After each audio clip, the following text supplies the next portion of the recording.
श्री परमात्मने नमः। ओम श्री गुरुभ्यो नमः। ओम मातृशक्तये नमः। ओम असतो मा सद्गमय तमसो मा ज्योतिर्गमय मृत्योर्मामृतंगमय। ओम शांति शांति शांति। उपनिषद कक्षा 132, तैत्तरीय उपनिषद की 19वीं कक्षा। मैत्रेय जी का कोई प्रश्न है, बोलिएगा।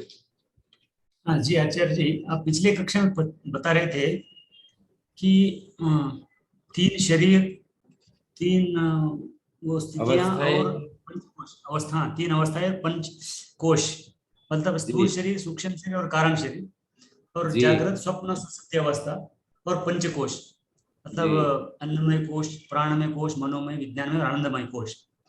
तो ये इन सबसे परे है ब्रह्म और आत्मा, ऐसा कह रहे थे। ब्रह्म और आत्मा एक ही बोल रहे हैं और वो सबसे परे है जी। तो हम पहले जो पढ़े थे वो आत्म जो कोश है, जब हम आनंदमय कोश में जाते हैं तो वही आत्मा का मतलब वही नहीं, महर्षि दयानंद का भी यहाँ तो एक कथन है 9वें समोल्लास में कि आत्मा कोशों से, शरीरों से, अवस्थाओं से पृथक है। फिर आनंदमय कोश का अर्थ क्या हो गया आचार्य? आनंदमय कोश तो बताया नहीं यहाँ पर, जो जिसमें अधिक आनंद, कम आनंद, प्रियता इत्यादि अनुभव होता है।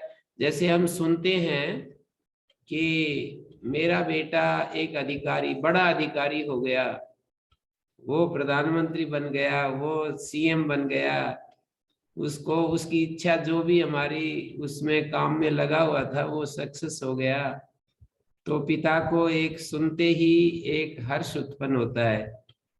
बस वही आनंदमय कोश एक्टिवेट हो जाता है। जैसे हम ये कहते हैं कि मुझे ये काम करना है, मुझे ये वैदिक कर्म करना है, मुझे वो काम लौकिक कर्म करना है, इस तरह के जो निर्णय लिए जाते हैं वहां विज्ञानमय कोश एक्टिवेट होता है। और जहां हमारा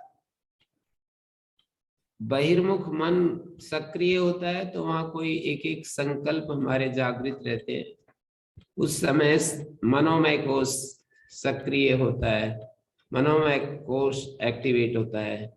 पर वही जब अंतर्मुख होता है तो वो ब्रह्म से अभिन्न होकर के ब्रह्म का अनुभव करता है। मनोमय कोश आनंदम ब्रह्मणो विद्वान, ऐसे कहा है अंतर्मुख मन के द्वारा। जब हम ये कहते हैं अंतर्मुख मन, तो वहां मनसा एवं अनुद्रष्टव्यम, बृहदारण्यक का भी वचन संगत होता है। और हृदय मनीषा मनसा विक्लिप्ता, मनसा विक्लिप्ता कहा है। कभी कभी उसको बुद्धि भी कह देते हैं। दृश्यते तो अग्र्या बुद्धिया सूक्ष्म या सूक्ष्मदर्शी भी, अग्र्या बुद्धि, सूक्ष्म बुद्धि के द्वारा वो दिखाई देता है। और भोग प्रगार्थम दृश्यम, ये जो हमारी बुद्धि तत्व है, दृश्य का शीर्षस्थ जो घटक है वो बुद्धि तत्व है। दृश्य तो महदादि 23 घटक होते हैं दृश्य के, व्यक्त जो रूप हैं दृश्य के वो 23 घटक होते हैं, अव्यक्त एक होता है। तो इस तरह कुल 24 होते हैं व्यक्त अव्यक्त, और 25वां आत्मा है सांख्य के विश्लेषण के अनुसार यदि देखें। माने 23 घटक तो व्यक्त रूप में है और एक घटक अव्यक्त है और 25वां आत्मा है। तो महदादि जो व्यक्त हैं, उन व्यक्त घटक में जो शीर्षस्थ घटक बोलते हैं ना, सबसे प्रथम घटक और सबसे महत्वपूर्ण, उसको महत कहते हैं, उसको बुद्धि भी कह देते हैं। तो ये जो महत है यही विज्ञानमय कोश, इसको आप विज्ञानमय कोश समझ लीजिए।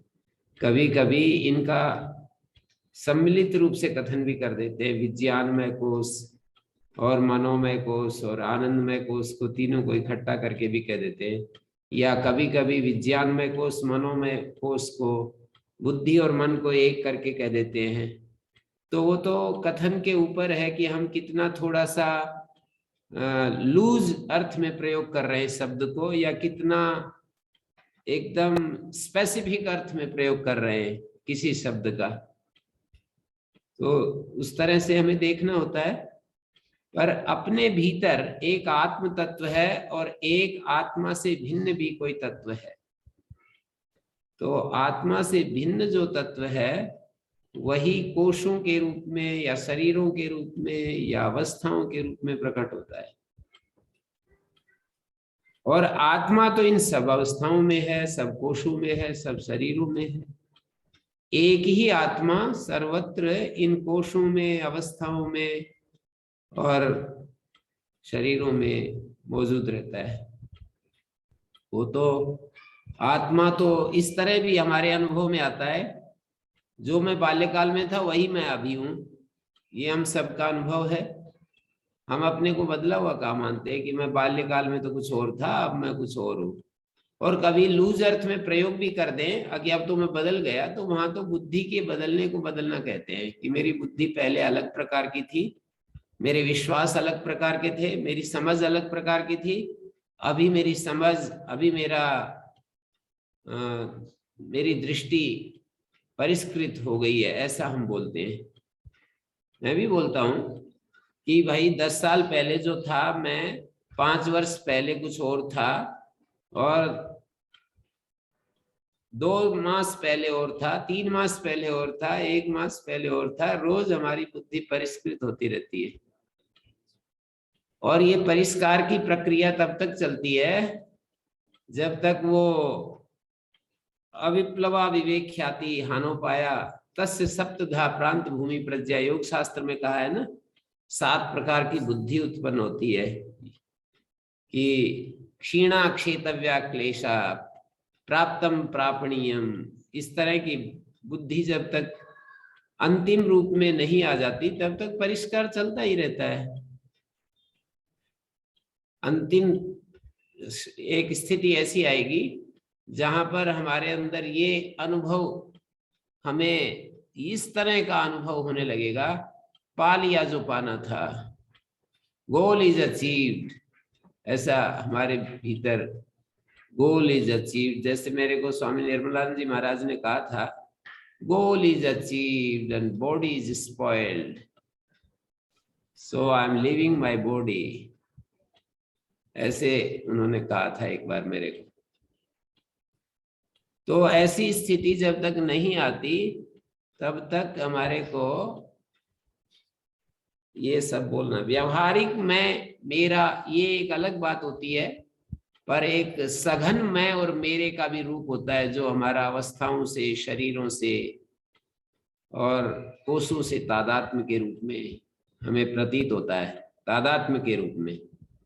पर एक व्यवहार में, एक ज्ञानी पुरुष भी व्यवहार में तो कर सकता है, जब दूसरों के साथ व्यवहार कर रहा है कि मैं ये पुस्तक, मैं जनहित में, मैं सर्वभूत हित में ये कुछ पुस्तक लिख रहा हूं, ऐसा एक वाक्य बोल सकता है। पर उसका जो मैं है वो ऐसा केवल व्यवहार मात्र तक ही है, पानी में खींची गई लकीर की तरह है, या किसी बालू रेत पर रखे गए पैर की तरह है। थोड़ी देर में वो हवा आती रहती है और वो पैर का चिन्ह ही नहीं दिखाई देता। बालू में जैसे पैर रखते हैं हम राजस्थान में, और फिर सुबह रखा तो सायंकाल तक सब मिट जाता है। वो मिट्टी के झोंके आते रहते हैं, उसके ऊपर गिरती रहती है, वो मिट जाते हैं। उदाहरण उस अर्थ में दे रहा हूं मैं कि हमारे अंदर जो कोई मैं मेरे का भाव है वो कितना जल्दी वो मिट जाता है। ये कृष्णमूर्ति उसको कहता है फ्लाइट ऑफ द ईगल,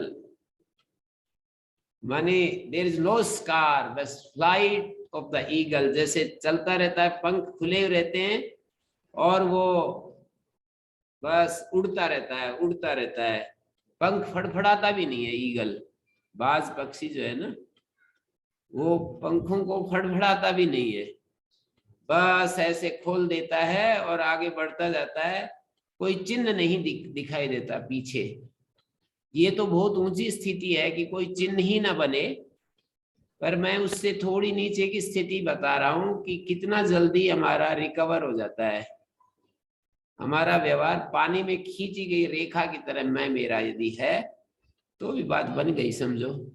यहाँ तो इतना जल्दी हमारे जो पकड़ती हैं चीजें कि वो, मैं अपने मित्र से कह रहा था अभी कुछ देर पहले कि ये जो है ना प्रतिशोध में बदल जाती हैं चीजें। कोई किसी ने हमारे लिए कुछ किया, हमने किसी के लिए कुछ ऐसा प्रतिकूल हो गया उसकी बुद्धि के अनुसार कि ये तो मेरे लिए अच्छा नहीं किया इसने, ऐसा यदि हो गया तो वो प्रतिशोध में बदल जाएगा। और यदि हम साधक नहीं है तो प्रतिशोध में बदल जाएगा, इस व्यक्ति ने मेरे लिए ऐसा किया वैसा किया। कितना अच्छे लोग हैं वो कि किसी ने हमारे लिए पूरा खराब कर दिया और फिर भी हम उसको पानी की रेखा की तरह वो हमारा साथ के साथ मिट जाए। पानी में जो एक लकीर खींचते हैं, एक लकीर पानी में ऐसे खींचेंगे तो एक बार दिखाई देगी, आगे क्षण खत्म हो जाएगी।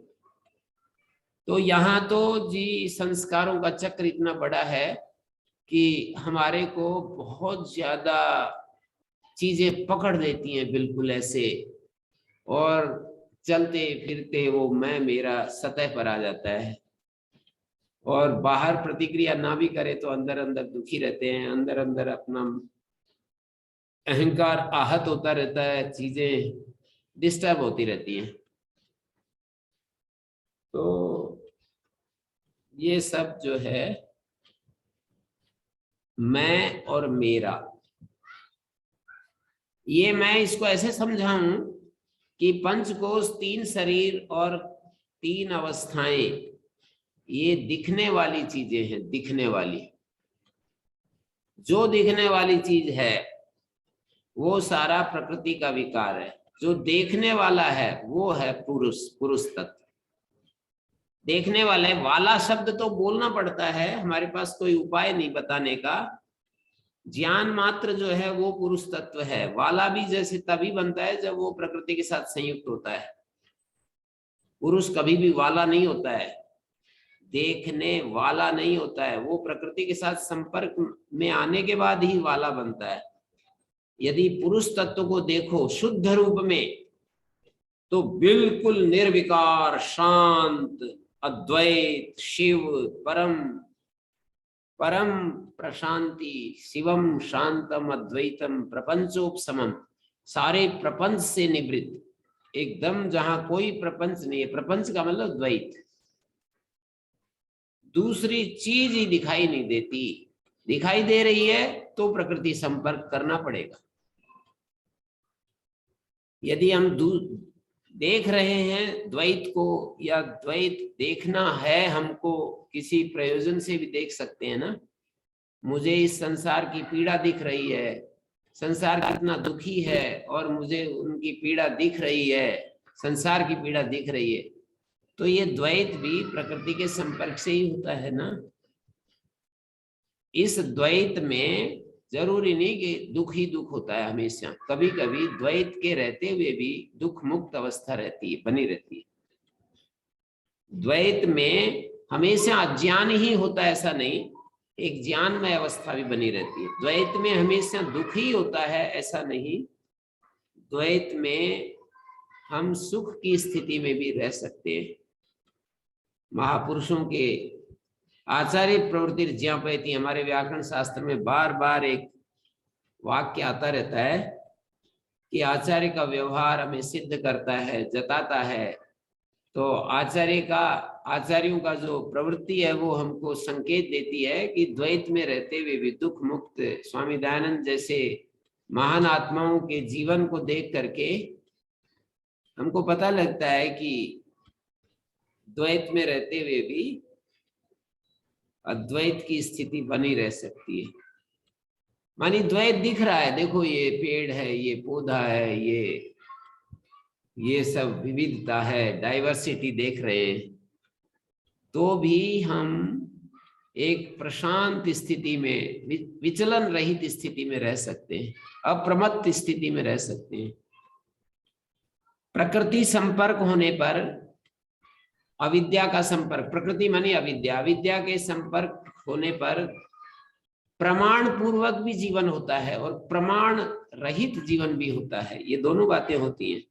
प्रमाण पूर्वक जीवन होगा तो वहां सुख होगा, ज्ञान होगा, शांति होगी, और स्वेच्छाचारिता पूर्वक जीवन होगा। प्रमाण रहित जीवन होगा तो दुख होगा, ये सारी चीजें होंगी।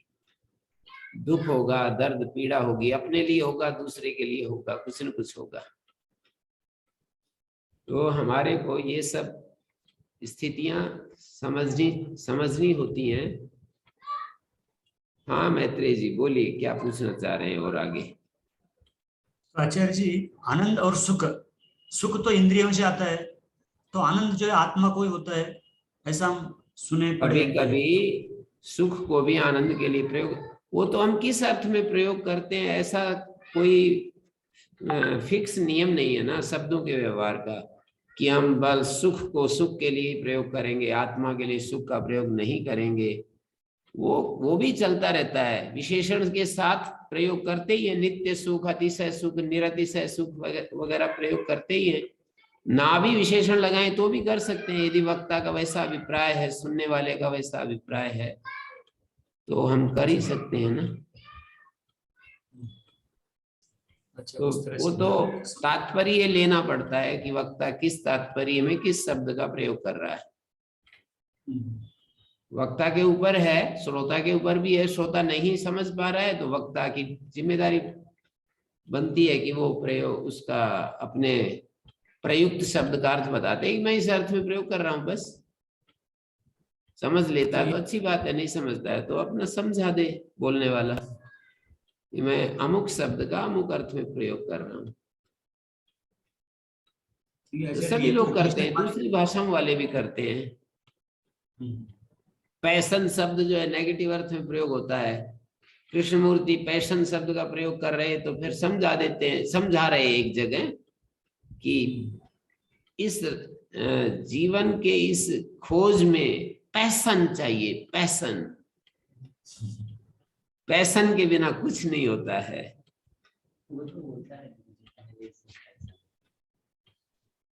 पैशन यदि किसी चीज के लिए हो गया तो फिर आदमी क्यों भटकेगा इधर उधर।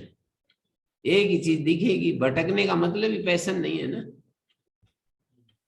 आदमी का भटक रहा है, कभी कुछ सोचता है, कभी कुछ करता है, कभी कुछ करता है, वो सब मतलब एक लक्ष्य के प्रति पैशन नहीं है उसको। लक्ष्य के प्रति यदि पैशन हो गया किसी में, तो वही कह रहा हूं, पैशन शब्द तो नेगेटिव अर्थ में प्रयोग होता है, ये आवेगों के लिए प्रयोग होता है।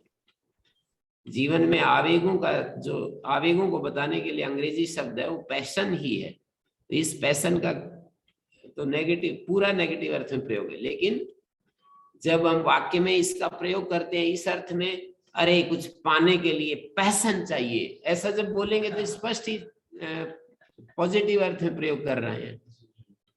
बिना पैशन के कुछ मिलना नहीं है। तो वक्ता किस शब्द का किस अर्थ में प्रयोग करता है वो हमें देखना ही होता है। ठीक है, अच्छा, धन्यवाद। हाँ जी, और किसी का कोई प्रश्न है? प्रणाम गुरु जी। तो ईश्वर तो अपना उपाधि के साथ ईश्वर होता है। फिर हम जब कहते हैं संप्रज्ञात समाधि में आत्मबोध पहले होता है, फिर उसके बाद हम परमात्मा का बोध की बात करते हैं, या गलत मेरी धारणा है इसमें? नहीं, ये तो ठीक कह रहे हो आप। तो ईश्वर तो उपाधि के साथ है गुरुजी, और ईश्वर भी दो तरह से हम देखते हैं ना।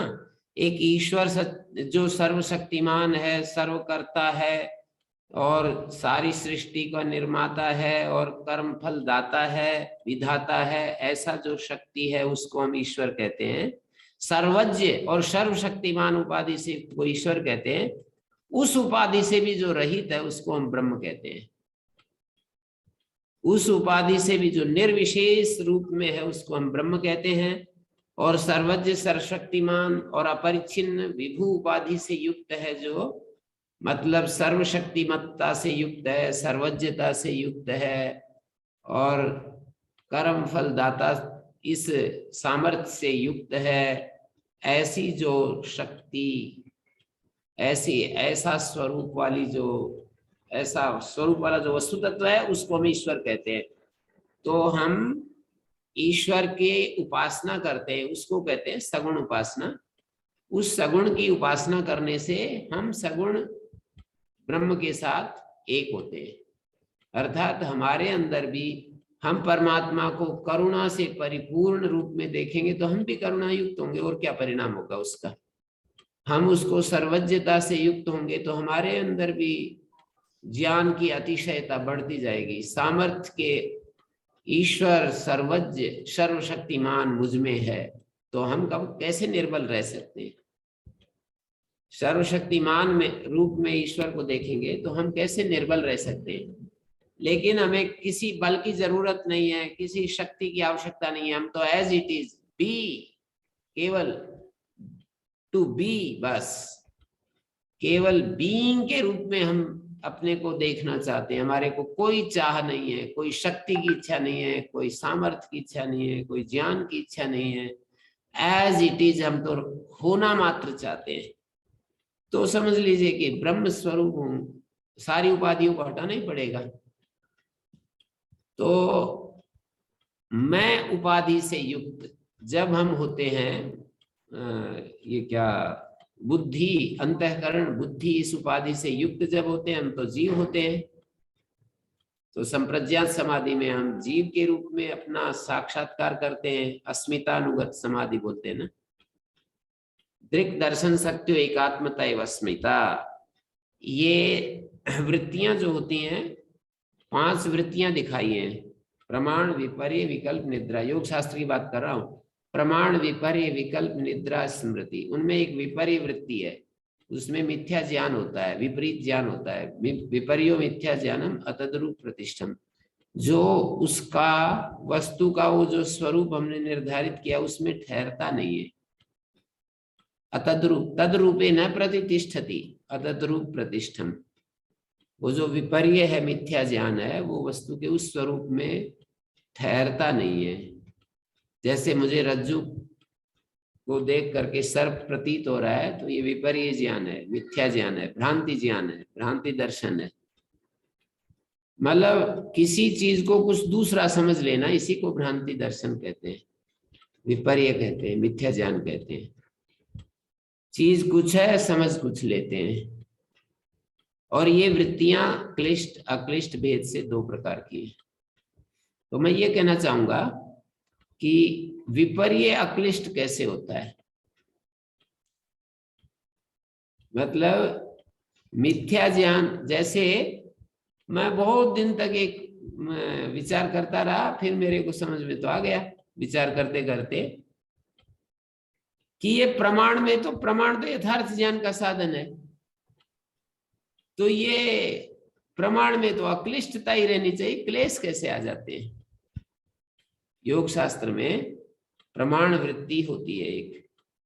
प्रमाण वृत्ति का मतलब अंतःकरण की एक अवस्था, ज्ञानमय अवस्था, जिसमें कि यथार्थ ज्ञान होता है,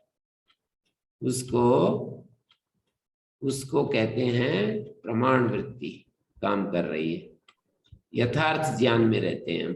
तो यथार्थ ज्ञान में तो क्लेश रहित अवस्था ही होनी चाहिए, उसमें क्लेश सहित अवस्था कहां से आ जाती है।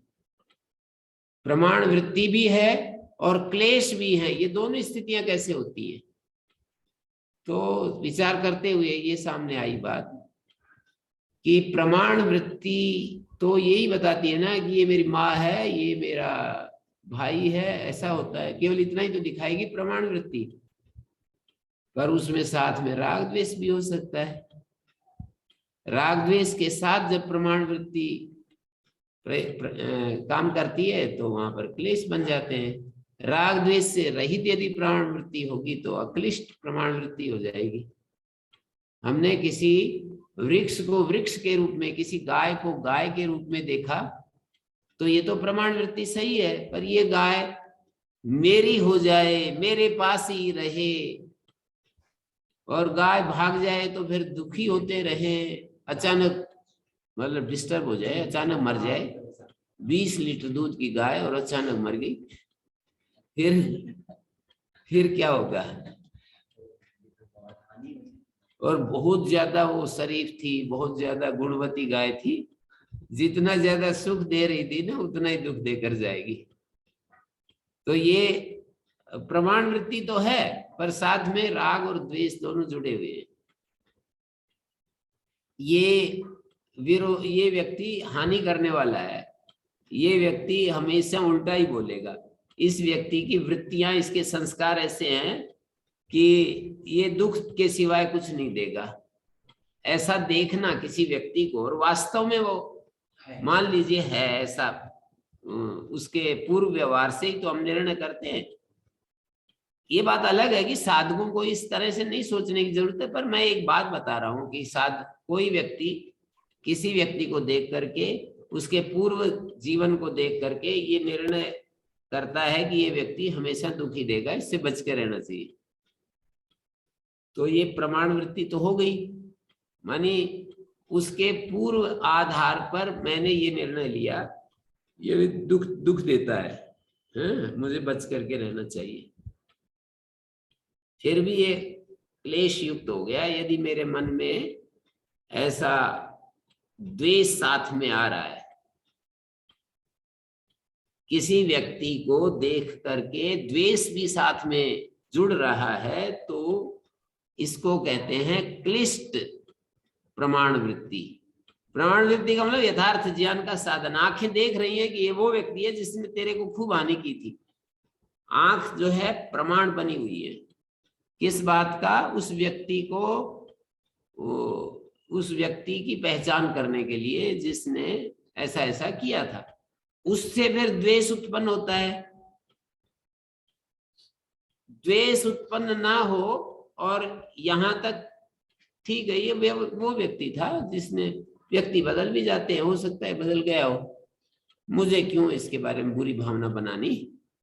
हम ना राग बनाए, ना द्वेष बनाए, ना उपेक्षा ना अपेक्षा, ना इससे कुछ अपेक्षा करनी है, ना इससे कुछ उपेक्षा करनी है। तो ऐसी प्रमाण वृत्ति तो क्लेश रहित होगी ना। किसी विरोधी व्यक्ति को देखकर भी उपेक्षा अपेक्षा से रहित होकर के हम देख रहे हैं, as a person, as a human being देख रहे हैं हम, तो फिर कोई दिक्कत नहीं है। प्रमाण वृत्ति तो है पर क्लेश रहित है। लेकिन उसी के साथ में मैं बस डरने लग जाऊं, मेरे भीतर वही सारा भूतकाल चक्कर काटने लगे कि भाई ये भय आ जाता है ना हमारे भीतर, और उस व्यक्ति को देख करके भागने की सोचें, उपेक्षा करने लगे। अब उसकी, चलो अपेक्षा तो नहीं कर रहे पर उपेक्षा करने लगे, तो यही प्रमाण वृत्ति क्लिष्ट हो गई। तो ऐसे क्लिष्ट विपर्य भी होता है। मैं बताना ही चाहता हूं, आपने कहा ना कि ये असंप्रज्ञात समाधि में आत्म साक्षात्कार होता है, उसी के भूमिका बना रहा हूं ये सारी। तो ये जो विपर्य वृत्ति होती है, दृक् शक्ति और दर्शन शक्ति, बुद्धि शक्ति की एकात्मता, ये विपर्य होता है। केवल बुद्धि और केवल आत्मा, इन दोनों के संयोग को अक्लिष्ट विपर्य कहते हैं।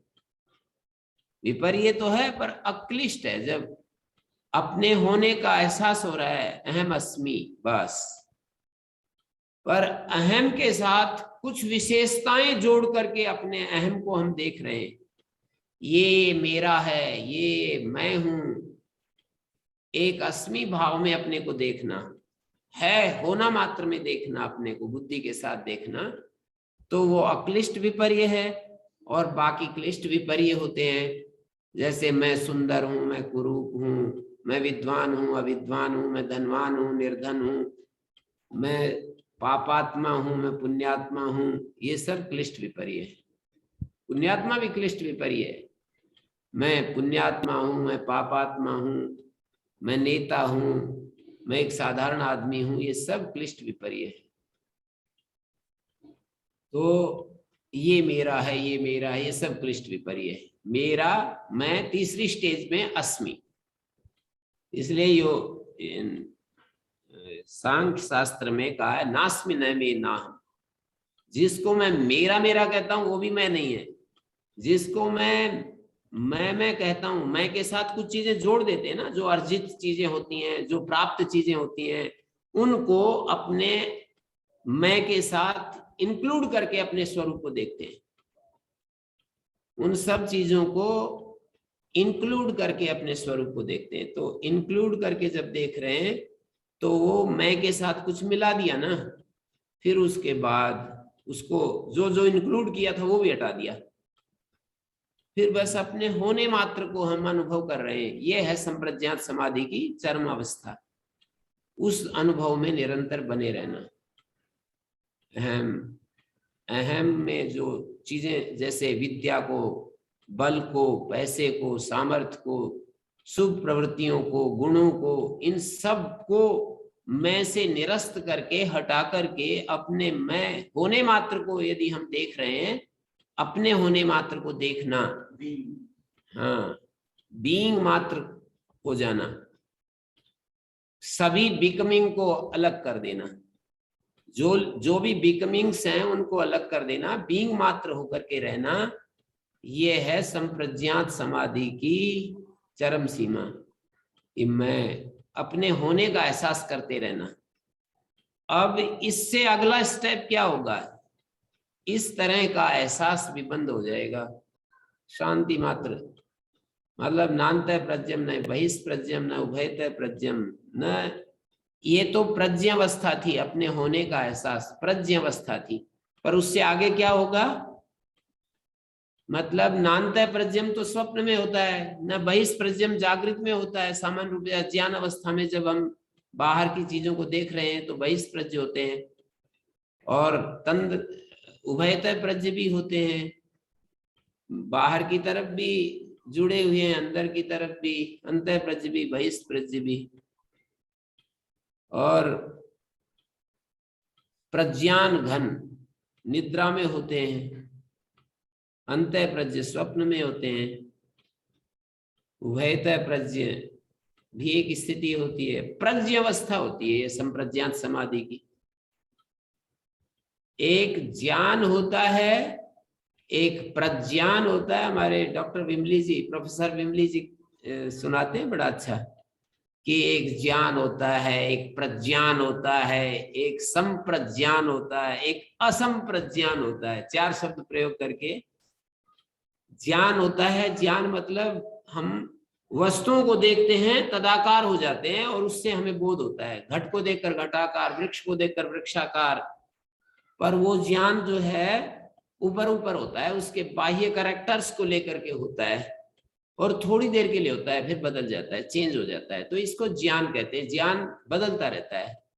अभी तो वृक्ष को देख रहा हूं, अभी मेरे मन में वृक्ष है, तुरंत गाय आ गई, फिर कोई और कुछ आ गया, अपने हिसाब से कुछ न कुछ बदलता रहता है। चेंज, एवर चेंजिंग, निरंतर वो बदलता रहता है,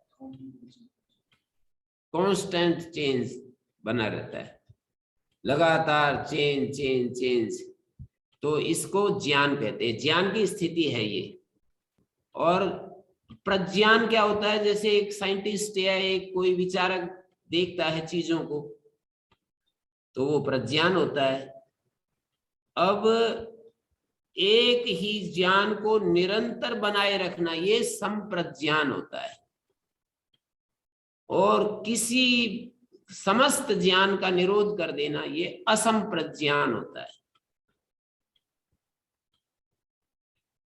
तो असंप्रज्ञान की स्थिति है ये, जो आप अंतिम स्थिति पूछ रहे थे। बीच में जो ये ईश्वर की बात बीच में आ जाती है ना, एक तो मैं हूं, एक ईश्वर है, एक ब्रह्म है, 3 स्टेजेस पकड़नी पड़ेंगी। तो मैं के रूप में जब हम जानते हैं अपने को, तो ये संप्रज्ञान है अपने बारे में। और ईश्वर को जब हम जानते हैं, निरंतर सर्वशक्तिमत्ता के रूप में, ये संप्रज्ञान ईश्वर के बारे में है। लेकिन ये सारे ज्ञान भी निरुद्ध हो गए तो असंप्रज्ञान अवस्था आ जाती है, वो ब्रह्म स्वरूप हो जाते हैं, आत्म स्वरूप हो जाते हैं। मेरे ख्याल में ये शेखर जी को कुछ मेरा तात्पर्य अभिप्राय अधिगत हुआ। जी गुरु जी, वही मैं क्लैरिफाई कर रहा था कि असंप्रज्ञात में आत्मबोध एक जो ब्रह्म भाव है वो सबसे अंतिम निर्विशेष ब्रह्म का बोध, निर्विशेष ब्रह्म का सविशेष बोध ईश्वर का बोध होता है। निर्विशेष बोध ब्रह्म का, निर्विशेष बोध असंप्रज्ञान है। ये जो 4 शब्द है ना, बहुत अच्छे हैं, बहुत। इसलिए मैं प्रोफेसर साहब के नाम से इसलिए सुना रहा हूं कि उनसे ये बात मैंने सुनी है और वो अच्छी लगी और मैं उसको अप्रिशिएट कर रहा हूं। और माने एक ज्ञान होता है, सामान्य आदमी को ज्ञान होता है एक वस्तु का, वैज्ञानिक को, दार्शनिक को प्रज्ञान होता है, योगी को संप्रज्ञान होता है, और अंतिम उपलब्धि वाले को असंप्रज्ञान होता है। वो संप्रज्ञान भी खत्म हो जाता है। वो शब्द बोल देते हैं कई लोग, शून्य की स्थिति आ जाती है। वहां शून्य वॉइड का नाम नहीं है जी। शून्य एक किसी वॉइड का नाम नहीं है। शून्य माने फुल ऑफ चैतन्य।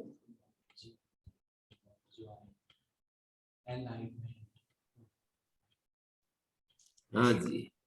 जी गुरु जी, धन्यवाद गुरु जी। श्री जी पूछ रहे हैं जी। हाँ जी श्री जी। गुरु जी, मेरा जो प्रश्न है वो मैं थोड़ा रुक के पूछूंगा। अभी जो आपने बताया, ये जो 4 डॉक्टर विमली जी का जो आपने बताया, उसमें थोड़ा सा मेरा एक सवाल है। आपने कहा कि ज्ञान, प्रज्ञान, संप्रज्ञान और असंप्रज्ञान, चारों जी। तो जी। फिर आपने जब एकाग्रता की बात की तो वो प्रज्ञान में आएगा कि संप्रज्ञान में आएगा? वो एकाग्रता एक वैज्ञानिक की है, एक योगी की है। अच्छा। योगी की एकाग्रता प्रज्ञान में आएगी नहीं, योगी की एकाग्रता संप्रज्ञान में आएगी। एक दार्शनिक और वैज्ञानिक की एकाग्रता प्रज्ञान में आएगी। अच्छा। और फिर असंप्रज्ञान जो हुआ वो आत्मबोध, निर्विशेष बोध, वो भी ज्ञानी की स्थिति है, वो परम ज्ञानी की स्थिति है। अच्छा। योग की अंतिम स्थिति ही परम ज्ञान की उपलब्धि कराती है ना। जी जी। परम उसको ज्ञानी हम, की स्थिति, तो क्षमा कीजिएगा, उसको हम निरुद्ध अवस्था कह सकते हैं? होती है निरुद्ध अवस्था, कह क्या सकते हैं। असंप्रज्ञान माने ज्ञान का निरोध। असंप्रज्ञान का मतलब क्या है? संप्रज्ञान से भी अतीत हो जाना। और निरुद्ध क्या होता है? समस्त ज्ञान का निरोध। जी जी। समस्त ज्ञान का निरोध। योग शास्त्र में 2 शब्द प्रयोग किए हैं, दृष्टा और ग्रहीता। पहले पाद के 41वें सूत्र में अभिजातस्य मणे ग्रहित्री ग्रहण ग्राह्यसु तत्स्तदंजनता समापत्ति एक सूत्र है, तो वहां पर ग्रहीता शब्द का प्रयोग है। तदा दृष्टु स्वरूप व्यवस्थानम दृष्टा दृषि मात्रा शुद्धोपि प्रत्यानुपश्य, ऐसा भी प्रयोग किया है। तो दृष्टा और ग्रहीता ये दोनों एक भी हैं और एक नहीं भी हैं। ज्ञान काल में दृष्टा ग्रहीता होता है, ज्ञान निरोध काल में ग्रहीता नहीं होता, केवल दृष्टा होता है। देखिए शब्दों को मैं बड़े एकदम से बहुत ही विचार पूर्वक बिल्कुल साभिप्राय प्रयोग कर रहा हूं, ऐसा नहीं यूं ही निकल रहे हैं, चुन चुन करके प्रयोग कर रहा हूं कि दृष्टा और ग्रहीता 2 शब्द प्रयोग होते हैं। तो दृष्टा और ग्रहीता एक ही होते हैं ज्ञान काल में। ज्ञान निरोध काल में, निरुद्ध अवस्था में ग्रहीता नहीं रहता, दृष्टा हो जाता है। ज्ञान का जब निरुद्ध अवस्था होती है, असंप्रज्ञान अवस्था जब होती है, तो ग्रहीता दृष्टा होता है, ग्रहीता नहीं होता है। लेकिन ज्ञान काल में दृष्टा ग्रहीता होता है। जी जी। अच्छा, तो वापस मेरा जो प्रश्न पहले, इससे पहले मैंने सोचा था पूछने के लिए, तो जैसे कि हमने पंच कोशों का वर्णन आपसे सुन रहे हैं कई दिनों से, तो मैं उन पांचों कोशों को अगर हम अपने तीनों शरीरों से जोड़ें, जैसे कि स्थूल शरीर से या सूक्ष्म शरीर से और कारण शरीर से, तो इतना तो क्लियर है कि अन्नमय कोश जो है वो तो स्थूल शरीर में जाएगा, लेकिन जी जो बाकी के जो जो बीच में तीन है, प्राण, मनोमय और ज्ञानमय, उनको हम अगर मैं सूक्ष्म बताता डाल हूँ। सूक्ष्म शरीर में उनको डाल हमारी कर्मेंद्रियां और ज्ञानेंद्रियां आती हैं, जी मन बुद्धि आती है सूक्ष्म शरीर में। जी। तो या आपने कहा भी था थोड़ी देर पहले कि वो जैसे कि ये महत भी विज्ञानमय कोश में आता है, तो इसका मतलब बाकी के सब सूक्ष्म शरीर में आ रहे हैं। तो फिर ये जो मैं बोल रहा हूँ, हाँ जी, जैसे हमारा सूक्ष्म शरीर होता है, सूक्ष्म शरीर में कोश हो गया। सूक्ष्म शरीर के 17 घटक होते हैं, उनको 2 भागों में डिवाइड करके, 3 भागों में डिवाइड करके देख सकते हैं। माने सूक्ष्म शरीर का जो इंद्रिय रूप हिस्सा है, कर्मेंद्रियों का जो हिस्सा है ना, कर्मेंद्रियां और जो प्राण ऊर्जा जो काम कर रही है, जो हमारे स्थूल शरीर को शक्ति देती है, स्थूल शरीर की जो आत्मा बनी हुई है, और जो इंद्रियों वाला पार्ट है वो प्राणमय कोश में आ जाएगा। जी और जो हमारा मन है, मनोमय कोश में हमारा मन आ जाएगा, उधर इंद्रियां भी आ जाएंगी, पर इंद्रियों को चूंकि हमने प्राणमय कोश में डाल दिया, तो हमारा जो मन है वो मनोमय कोश में आ जाएगा, और जो हमारी ज्ञानेंद्रियां हैं और हमारी बुद्धि है वो इधर आ जाएगा विज्ञानमय कोश में। जी और इन सब के द्वारा जो सुख होता रहता है वो आनंदमय कोश में आ जाएगा।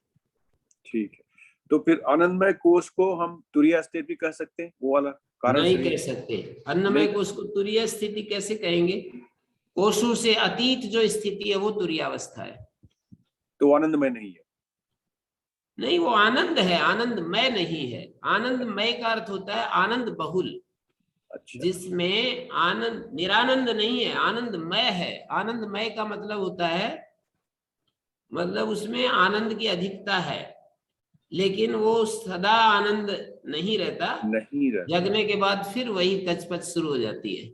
जी जी तो जागृत, स्वप्न, सुसुप्ति, सुसुप्त अवस्था में आनंदमय कोश सबसे ज्यादा, सबसे अधिक एक्टिवेट होता है, लेकिन जागृत और स्वप्न में भी आनंदमय कोश सक्रिय रहता है। जागृत अवस्था में इस समय स्थूल शरीर है और हमारे शरीर को कोई सहलाने लगे, धीरे से ऐसे करने लगे, तो हमें जो सुख होता है अपने शरीर को, तो वो आनंदमय कोश ही तो सक्रिय है उस अवस्था में।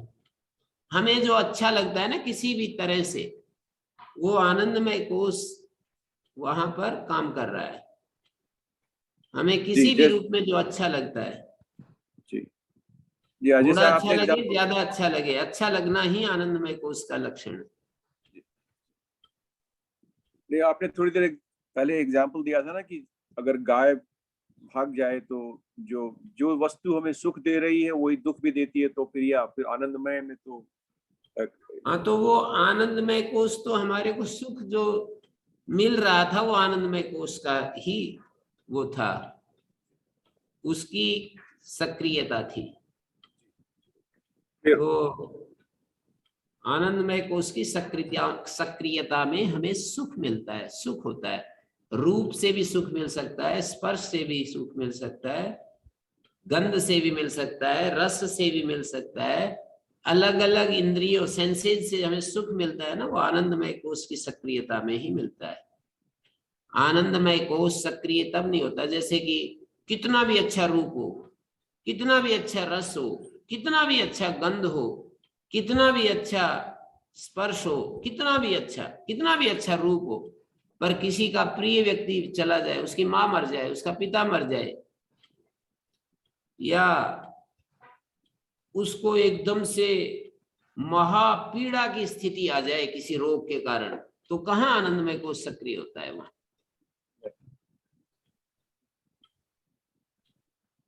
ऐसे समझना पड़ेगा। हाँ जी, और किसी का कोई प्रश्न है तो बोलिएगा। जी गुरुजी, उर्मिला जी पूछ रहे हैं। ओम प्रणाम गुरुजी। जी, गुरुजी, जब अंतिम अवस्था होती है तो उस समय दृष्टा होता है जीव, तो देखता है तो उसको कुछ ज्ञान भी होता होगा, नहीं तो अगर बोध नहीं होगा तो फिर वो जड़वत नहीं हो जाएगा क्या? एक तो ये प्रश्न है। और दूसरा ये कि जो कोश है ये तो तीनों शरीर तीनों कोशों में आ ही रहे हैं, तो इसको हम अलग दृष्टि से देखने समझाने के लिए ही बोल देते हैं, क्योंकि सारे तीनों शरीर तीनों पांचों कोशों में आ ही गए हैं, तो इसको दो विभाजन क्यों किए हुए हैं इसके? अलग अलग तरह से आत्मा के शुद्धतम रूप को समझाने के लिए ही है सारे विभाजन जो है। अवस्थाओं का विभाजन भी, शरीरों का विभाजन भी, कोशों का विभाजन भी, ये सारे के सारे विभाजन जो है हमें शुद्ध आत्मा तक पहुंचाने के लिए ही है। क्योंकि ये जो सृष्टि प्रक्रिया है एक उद्देश्य है, सृष्टि प्रक्रिया उद्देश्य है आत्म तत्व को समझाना। हम बिना किसी आलंबन के बिल्कुल ऐसे निराधार हम कैसे आत्मा को समझाएंगे? तो ये कोशों को पकड़ करके, कोशों से अतीत जो आत्मा है, कोशों के साथ भी वो हमें प्रतीत हो रहा है, तो कोशों का निराश और उनमें कोशों के साथ प्रतीत होता है, उन कोशों की महिमा भी हमें अनुभव में आ रही है। इसलिए यहाँ पर उनकी स्तुति गाई गई है, हर कोश की स्तुति गाई गई है यहाँ पर। जैसे अन्नमय कोश की भी स्तुति गाई गई, प्राणमय कोश, मनोमय, विज्ञानमय, सबकी, मनोमय की भी स्तुति गाई है। ये तो नहीं कहा यू मनो, जो मनो ब्रह्म इति वेद चेत दूसरी जगह है, लेकिन यहाँ मनो ब्रह्म इति वेद चेत, विज्ञानम ब्रह्म इति वेद चेत, प्राणम ब्रह्म इति वेद चेत, ये सब है। अन्नम ब्रह्म इति वेद, अन्न ब्रह्म, अन्न को ब्रह्म के रूप में जो उपासना करता है, प्राण को ब्रह्म के रूप में उपासना करता है, ये ठीक इसी तरह का शब्द नहीं है कि मन को जो ब्रह्म, लेकिन वहां पर वो मंत्र तो बहुत ही विशेष यहाँ पर डाल ही दिया ना, यतो वाचो निवर्तन्ते अप्राप्य मनसा सह। वाणी और मन उस ब्रह्म का अता पता नहीं ले पाते, वापिस लौट आते हैं। तो जब वापिस लौट आते हैं तो फिर अगली पंक्ति में कहा अंतर्मुख होकर के जिस ब्रह्म का अनुभव होता है, आनंदम ब्रह्मणो विद्वान न विभाय न विभेति कुतश्चन, न विभेति कदाचन शब्द है यहाँ पर। 9वें अनुवाक में अंत में फिर ये मंत्र आएगा, 2 बार ये मंत्र दिया है, मनोमय कोश वाला मंत्र 2 बार है यहाँ पर। 9वें अनुवाक में फिर आएगा जब सब कुछ हो गया, और वहां पर कदाचन की बजाय कुतश्चन आ जाएगा। न विभेति कुतश्चन, सारे निमित्त खत्म हो गए डर के। क्यों डरेगा फिर वो व्यक्ति, क्यों भयभीत होगा? तो ये विवेचन सारा का सारा शुद्ध आत्मा को समझाने के लिए ही है, और इसका कोई प्रयोजन नहीं है। सृष्टि प्रक्रिया भी शुद्ध आत्मा को समझाने के लिए, सृष्टि उत्पत्ति की जो श्रुतियां हैं उनको सृष्टि उत्पत्ति में प्रयोजन नहीं है कि वो इसके सृष्टि का उत्पन्न होना बताना चाहती है। श्रुति सब प्रयोजन बताना चाहती है, सृष्टि उत्पत्ति बताकर जिस अधिष्ठान पर ये सृष्टि टिकी हुई है, जिस आश्रय पर टिकी हुई है, वो सारे अध्यारोप उनको एक एक करके निराश करते जाएंगे, अधिष्ठान मात्र बच जाएगा और वही ब्रह्म है, ऐसा बताना चाहती है। जितना भी ये सृष्टि का रूप है ये अध्यस्त रूप है। अधिष्ठान जो आत्म तत्व है उस अधिष्ठान पर ये सारी सृष्टि आरोपित हो गई। उस कारण से कार्य रूप में ये सृष्टि को दिखाने के बाद सारे कार्यों का निषेध करके कारण पर पहुंच जाते हैं, और कारण से भी अतीत एक अवस्था है वहां तक ले जाते हैं, जाकर छोड़ते हैं। कार्य कारण और कारण कार्य से अतीत एक अवस्था। तो ये तो आपके दूसरे प्रश्न का उत्तर है कि वो अलग अलग जो श्रुतियों में जो कोशों का, अवस्थाओं का, शरीरों का जो वर्णन है वो आत्मा के शुद्धतम रूप, और सृष्टि उत्पत्ति का जो बखान है वो भी शुद्ध आत्मा को समझाने के लिए। रही बात पहला प्रश्न आपका क्या था? गुरुजी ये था कि दृष्टा जो है ना जी, अंतिम जो अवस्था, हाँ, आपका दृष्टा विषय के जड़ हो वो जाएगा। आपने ये कहा जड़ चीजें तो प्रमाण से जानी जाती हैं, कल्पना से या बुद्धि से। शब्द प्रमाण का वयम यत् शब्दः तदस्माकं प्रमाणम। शब्द प्रमाण वाले हैं हम, तो शब्द जैसे कहता है हम वैसा हम उस तरह से हम चल रहे होते हैं। हम माने मैं वक्ता बोल रहा हूं, शब्द प्रमाण वाले हैं हम। तो शब्द प्रमाण तो ऐसा कह रहा है कि वो जड़ नहीं होता है, वो चिन्मय मात्र शिवम शांतम अद्वैतम प्रपंचोपशमम स आत्मा स विजय, ऐसा कहता है। प्रमाण तो ये कह रहा है, तो हम कल्पना क्यों करें कि वो तो जड़ ही हो जाएगा। मतलब सारे धर्मों का निषेध करने के बाद फिर वो जड़ हो जाएगा, ऐसा तो प्रमाण कहता नहीं है। सत्यम ज्ञानम अनंतम ब्रह्म, प्रमाण तो ये कह रहा है। आनंदम ब्रह्म ये कह रहा है। कितने प्रमाण मैं आपको दूंगा भूमा का वर्णन करते हुए। प्रमाण तो ये कह रहा है कि यत्र नान्यत पश्यति नान्यत शृणोति नान्यत विजानाति स भूमा, अथ यत्र अन्यत पश्यति अन्यत विजानाति अन्यत शृणोति तद अल्पम। मतलब जब हम अपने से भिन्न कुछ और को देख रहे हैं, और को सुन रहे हैं, और को जान रहे हैं, ये अल्प अवस्था है हमारी, भूमा अवस्था नहीं है ये अल्प अवस्था है। कितना भी हम जाने, एक एक आदमी 4-4 वेद ऐसे याद कर लेता है, 20,000 मंत्र और भी ज्यादा, 20,000 मंत्र के साथ निरुक्त याद कर लेता, अष्टाध्यायी, ये 10-10 षडंग वेद याद करवाते हैं। हमारे गुरुजी बतलाए, कोई बात हमारी हो रही थी तो हमने कहा कि ये भट्टो जी दीक्षित जो थे, इन्होंने तो कहा कि ये कोई प्रक्रिया ही नहीं है बिना अष्टाध्यायी याद किए। और भट्टो जी दीक्षित को इतना दोष देने की क्या आवश्यकता है, कोई प्रक्रिया ही नहीं है, परंपरा में कोई है ही नहीं, ऐसी व्यवस्था ही नहीं है कि पहले अष्टाध्यायी बिना याद किए और सिद्धांत कौमुदी पढ़ने लगे।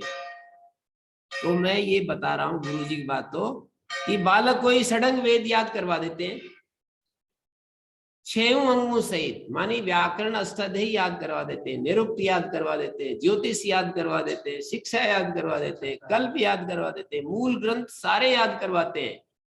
मैं ये कहना चाहता हूं कि ये सारे शास्त्र याद करवा देते हैं। एक एक बुद्धि की इतनी क्षमता, इतनी महान क्षमता, वो भी अल्प अवस्था है, वो भूमा अवस्था नहीं है कि किसी ने बहुत ज्यादा रुपए कमा लिया तो भूमा अवस्था में पहुंच गया।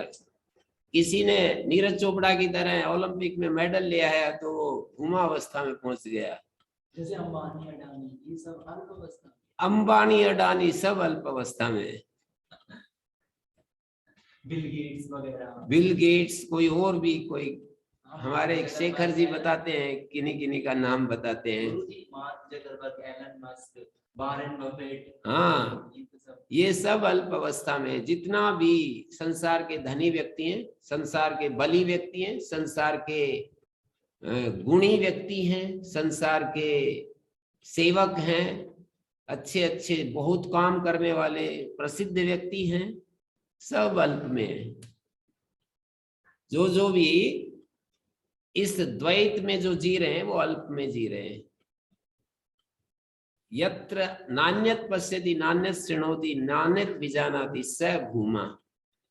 हमारी वो पूर्ण अवस्था है जहां नान्त प्रज्यम न बहिष्प्रज्यम न उभयत प्रज्यम न प्रज्यम न अप्रज्यम। देखिए आपकी बात का उत्तर यहाँ भी दे दिया है। आप कहो तो जड़ हो जाएगा, तो श्रुति कहती है ना अप्रज्यम, आप कहती हो जड़ हो जाएगा। अब आपकी बात माने या श्रुति की बात माने, आप ही बताओ। श्रुति की मानेंगे गुरुजी। तो अप्रज्यम भी नहीं होता, वो जड़ भी नहीं होता है। और फिर आगे कहा है इस उसमें 5वें मंत्र में भी कहा यत्र 5वां मंत्र मांडुक्य उपनिषद का, ये 5वें मंत्र में ये कहा कि जब वो स्वप्न नहीं देखता, न कंचन स्वप्नम पश्यति न कंचन, मैं आपको ये मंत्री बोल देता हूँ, प्रवाह में मेरे को मंत्री निकल गया। ये कहा है सुसुप्त स्थाना यत्र सुप्तो न कंचन स्वप्नम पश्यति, यत्र सुप्तो न कंचन कामम कामयते न कंचन स्वप्नम पश्यति तत् सुसुप्तम। सुसुप्त स्थान एकीभूता प्रज्ञान घना एवं आनंद चेतो मुखा प्राज्ञ तृतीय पाद। और इससे आगे का आप कहते हो जड़ हो जाता है, श्रुति कहती है एष सर्वेश्वर एष सर्वज्ञ एष अंतर्यामी एष योनि सर्वस्य प्रभवाप्ययी भूतानाम। ये जो है सुसुप्त अवस्था कैसी है, सर्वेश्वर है, सर्वज्ञ है, अंतर्यामी है, प्रभवाप्ययी भूतानाम, एष योनि सर्वस्य, सब का कारण है ये, प्रभवाप्ययी भूतानाम। ये तो कारण अवस्था का वर्णन है, पर कारण से भी अतीत एक अवस्था है, तो उसका 7वें मंत्र में कहा। और ये कहा अदृश्यम अव्यवहार्यम अग्राह्यम अलक्षणम अचिंत्यम अव्यपदेश्यम एकात्म प्रत्यक्षारम प्रपंचोपशमम शिवम शांतम अद्वैतम। अदृश्यम माने अदृश्य, वो कैसा है, अदृश्य है माने वो दिखाई नहीं, दृश्य रूप में हमारे सामने नहीं आता है वो आत्मा। आत्मा दृश्य नहीं बनता है कभी भी। अदृश्यम अव्यवहार्यम, वो व्यवहार का विषय भी नहीं बनता आत्मा। और अग्राह्यम, कर्मेंद्रियों से पकड़ा भी नहीं जाता है वो।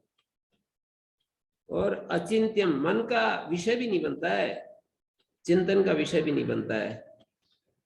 और अव्यपदेश्यम, किसी शब्द का भी विषय नहीं बनता है कि शब्द से ही उसको बता दें, ये भी नहीं हो पाता है। ये जितने भी शब्द बोले जाते हैं ये सारे शब्द उसको लक्षित करते हैं, न कि उसके वाचक। सीधे सीधे उसके शब्द के अभिधेय नहीं बनता है ब्रह्म, शब्द का अभिधेय नहीं बनता है।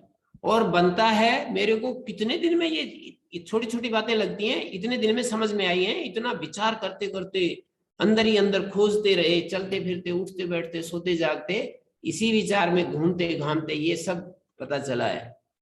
मैंने कहा कि ये वेदों में तो इतने नाम उसके वर्णन किए हैं, अग्नि ने सुप्ता राय, और कहीं वायु त्वमेव प्रत्यक्षम ब्रह्मासि, नमो ब्रह्मणे नमस्ते वायु त्वमेव प्रत्यक्षम ब्रह्मासि।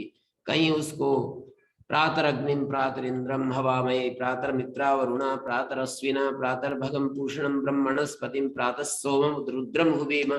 कहीं उसको रुद्र कहते हैं, सोम कहते हैं, और एक तरफ अव्यपदेश्य कहते हैं। तो इसका समाधान यही हुआ कि ये सारे नाम जितने भी हैं वो सोपाधिक ब्रह्म के हैं। निरुपाधिक आत्मा का, जिसको आपको शंका हो रही है कि जड़ ही हो जाएगा, उस निरुपाधिक आत्मा के लिए कह रहे हैं कि शब्द भी नहीं बता सकता उसको, अव्यपदेश्य है वो। और अचिंत्य है, मन के चिंतन का विषय नहीं बनता। मन के चिंतन का विषय बनेगा तो वो सोपाधिक ही होगा, सर्वज्ञ ब्रह्म है। ऐसा जब हम मन के द्वारा सोचेंगे सर्वव्यापक ब्रह्म है तो मन का चिंतन का विषय बनेगा। लेकिन जब निरुपाधिक रूप में उसको देखना चाहेंगे तो शब्द खत्म। वो अग्राह्य स्थिति में, अदृश्य स्थिति में, अग्राह्यम अदृश्यम अव्यवहार्यम अलक्षणम अचिंत्यम अव्यपदेश्यम एकात्म प्रत्यक्षारम, ऐसा हो जाएगा। मुंडक उपनिषद में जिसके लिए ये कहा द्वे है वही विद्ये वेदितव्ये, 2 विद्याएं होती हैं, शौनक और वो अंगिरा की बात चलाई है वहां पर। जैसे पिप्पलाद और 6 ऋषियों की बात है, ऐसे शौनक और अंगिरा की बात है। वो जो था, शौनक पहुंचा अंगिरा के पास, बोला किसके जान लेने पर सर्वमिदम विदितम भवति। भगवान मैं ये जानने के लिए आया हूं कौन सी चीज है जिसके जान लेने पर, जैसे एक व्यक्ति बस कौन सी चीज है जिसके करने से जीवन सफल हो जाएगा, ऐसे पूछते हैं ना कि क्या करने से जीवन सफल हो जाएगा, ये प्रश्न बहुत आता है। तो वो तो कौन सी चीज है जीवन सफल करने के लिए, तो पूर्ण रूप से सफल करने के लिए तो जीवन का प्रारंभ तो कर्म से होना चाहिए। जो कर सकते हैं कर डालो, कोई मन में वासना शेष ना बचे। इसलिए गृहस्थ शादी में भी जाना के लिए परमिशन देता है शास्त्र कि जो करना है आप कर लो, बस आपको गृहस्थ का एक्सपीरियंस लेना है तो ले लो, कोई दिक्कत नहीं है। फिर आखिर में मन का पछतावा नहीं रहना चाहिए, अरे ये चीज कहाँ रह गई तेरी, तू तो जीवन बेकार ही चला गया, ऐसा नहीं रहना चाहिए। या तो विचार पूर्वक हटा दो, चीजों को विचार पूर्वक हटा दो। विचार से हटा दिया ना स्वामी शंकराचार्य जी, महर्षि दयानंद, रमन महर्षि जैसे लोगों ने विचार पूर्वक हटा दिया। कुछ ने एक्सपीरियंस से हटा दिया, स्वामी राम तीर्थ, श्री अरविंद जैसे लोग गृहस्थ में गए और ऐसे जैसी इनकी स्थिति थी वैसी ही अपनी स्थिति बना ली, बिल्कुल सुई के नोक बराबर भी अंतर नहीं बताया। मतलब गृहस्थ में जाकर के वो परम स्थिति प्राप्त कर ली जो इन महान पुरुषों की जो पहले जन्मों में की थी इन्होंने, वो इसी जन्म में कर ली। तो या तो ऐसे करो या ऐसे करो। तो जीवन का साफल्य तो कर्म से है, माने कर्म के दो रूप हैं, एक सकाम एक निष्काम। जीवन का साफल्य कर्म से है, जो भी आप जिस स्तर पर खड़े हैं, कामना युक्त होकर के या निष्काम होकर के, जीवन का साफल्य कर्म से है। जीवन का साफल्य ज्ञान से है, मानी आत्म ज्ञान से, आत्मबोध से, आत्मावगति, अपने आप को जानना। और जीवन का साफल्य मेरा जो शुद्धतम रूप है उसको जानना। और जीवन का साफल्य है प्रेम से। हमारे भीतर प्रेम तत्व इतना विकसित हो जाए कि सारा निषेध वर्ग समाप्त हो जाए। पजेशन, ईर्ष्या, जेलसी, एनवी, ये सब खत्म हो जाए। ये प्रेम जहां रहेगा, प्रकाश जहां रहेगा, अंधेरा कैसे रह सकता है। तो जीवन का साफल्य प्रेम से है। जीवन का साफल्य ऐसा प्रेम जो निर्विशेष, सबके बराबर, सबके प्रति हमारा एक रूप हो जाए। तो ये जीवन की सफलता आंकी जाती है प्रेम से, ज्ञान से, कर्म से। लेकिन इन सब से अतीत एक स्थिति है जहां निर्विशेष अवस्था आ जाए, पूर्ण निर्विशेष अवस्था। तो वो अब वहां पर कहा शौनक ने अंगिरा को, किसके, यस्मिन विज्ञाते सर्वमिदं विज्ञातम भवति। तो उन्होंने, अंगिरा ने कहा तस्मै सैव द्वे विद्ये वेदितव्ये तस्मै यद ब्रह्म विदो विदन्ति पराचय व पराचय तत्र परा ऋग्वेदो यजुर्वेदा सामवेदो अथर्ववेदा शिक्षा कल्पो व्याकरणम निरुक्तम छंदो ज्योतिषमिति अत्परा यया तदक्षरम अधिगम्यते। परा विद्या वो है जिससे अक्षर की प्राप्ति होती है। और फिर ये श्लोक बोला वैसा ही, यत्तद अदृश्यम अग्राह्यम अगोत्रम अवर्णम चक्षुश्रोत्रम तदपाणिपादम नित्यम विभुम सर्वगतम सुसूक्ष्मम तदव्ययम यद्भूत योनिम परिपश्यन्ति धीराः। ऐसा ऐसा स्वरूप उसका बता दिया, निर्विशेष स्वरूप बता दिया। उसका अनुभव करते हैं धीर पुरुष। अनुभव करते हैं ये भाषा है, अनुभव करेंगे ऐसा ही बोलेंगे अनुभव करते हैं। अनुभव करने वाला, अनुभव, ये भेद नहीं रहता। अनुभव और अनुभव करने वाला कुछ बचता नहीं है, दो इनको जैसे शंका हो रही है, मतलब जड़ हो जाएगा। दृष्टा जो है यदि कुछ अनुभव ही नहीं करेगा तो जड़ हो जाएगा। अनुभव तो करता ही है, अभी कर रहा है ना। अभी कौन से आप चेतन हो गए हो, कितना सचेतन हो आप, कितने से चेतन हैं जब अभी आप अनुभव कर रहे हैं। जागृत अवस्था में, स्वप्न अवस्था में सारे अनुभव कर रहे हैं और सारी वो दिक्कतें भी खड़ी हो रही हैं। किसी को कष्ट देते हैं, किसी का कष्ट लेते हैं, किसी को परेशान करते हैं, किसी से परेशान होते हैं, और कभी रोते हैं, कभी हंसते हैं। ये इसका नाम अनुभव है क्या? तो हम उस ब्रह्म को जान लेने के बाद हमारी कहा है यस्मिन विज्ञाते सर्वमिदं विज्ञातम भवति। कोई उत्सुकता नहीं है। नौजवान बच्चे विवाह क्यों करते हैं? कि उत्सुकता है कि उस प्रोसेस में क्या अनुभव होता है, देखें क्या होता है। उसको शरीर को देखने की उत्सुकता बनी रहती है कि इनके शरीर को देख ले बस। तो ये सारा उत्सुकताएं जो हैं, सारी की सारी उत्सुकताएं हमारे को कहाँ ले जाएंगी, कहाँ छोड़ेंगी ले जा करके? यहीं पर इस दुनिया में छोड़ेंगे। गुरुजी एक प्रश्न, जैसे जो छोटे बालक होते हैं तो वो भी, उनकी भी सारी अवस्थाएं होती हैं, वो आनंद में भी सुख में भी सारा कुछ कार्य करते हैं, लेकिन वो उसको वो नहीं करते, मतलब एक्सप्लेन नहीं कर सकते हैं, तो उनकी अवस्था को क्या कहेंगे? वो बताते तो नहीं है। नहीं, अवस्था को क्या कहेंगे? ठीक है, ऐसी अवस्था है जैसे बड़े की है, छोटे की है। बड़ा तो फिर वो एनालिसिस कर सकता है, तो वो तो एक बुद्धि का विषय है। जैसे मेरे को गणित आता है तो मैं गणित के विषय में एनालिसिस कर सकता हूँ। मेरे को व्याकरण के सूत्र आते हैं, बता सकता हूँ। आपको नहीं आते, नहीं बता सकते। तो बड़ा व्यक्ति, बुद्धि का जिसका विकास हो गया वो कर सकता है। बड़े भी बुद्धि का विकास नहीं हुआ तो कहाँ कर पाते हैं? वो भी ऐसे ही, मतलब वो भी ऐसे ही चला जाता है। पर मैं ये कहना चाह रहा हूं कि आत्मा का शुद्धतम रूप भूमा है। आत्मा का शुद्धतम रूप निर्विशेष है। आत्मा का शुद्धतम रूप वो है जिसको शास्त्र बताता है।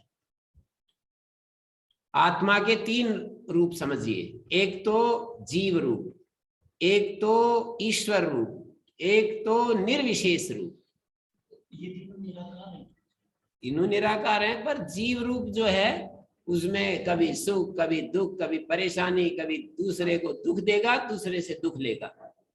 इच्छाएं, कामनाएं, बहुत कच पच, बहुत ही परेशानी का। जीव ये शरीर में जब आ गए, हाँ, जीव शरीर में है, सूक्ष्म शरीर के साथ जुड़ा हुआ है, स्थूल शरीर के साथ जुड़ा हुआ है, कारण शरीर के साथ जुड़ा हुआ है। ये सारा जो सारी आशाएं, अपेक्षाएं, दुख, दर्द, पीड़ा, मानसिक पीड़ा, शारीरिक पीड़ा, कहीं अपमान का भय, कहीं अपमानित होने का भय, नौकरी छिन जाने का भय, ये सब चक्कर है। ये तो जीव है। एक ईश्वर रूप है, सर्वज्ञ, सर्वशक्तिमान, सर्व समर्थ, सर्व प्रिय, अद्वितीय। तो गुरु जी इसमें साकार निराकार दोनों ईश्वर के रूप आएंगे या केवल निराकार? निराकार ही है। इसके साथ जोड़ो तो साकार कहो तो कह दो आप। आपको ऐसा लगता है कि प्रकृति में उसका जो रूप दिखाई देता है ये उसका साकार रूप है, आप कह दीजिए, क्या दिक्कत है? सर्व समर्थ रूप, सर्वज्ञ रूप, ऐसा एक जिसका